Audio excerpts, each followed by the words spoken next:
কুমড়ো আলু বরবটি ভাজা।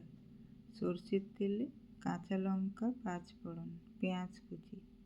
এরপর আলু, কুমড়ো, বরবটি দিয়ে আন্দাজ মতো নুন হলুদ দিয়ে নেড়ে চেড়ে ঢাকা দিয়ে আলু কুমড়ো সিদ্ধ হওয়া পর্যন্ত ভাজতে হবে। আলু কুমড়ো সিদ্ধ হয়ে গেলে গ্যাসের আঁচ কমিয়ে দিয়ে সিমে রেখে কুমড়ো, আলু, বরবটি লাল লাল করে ভেজে নেব।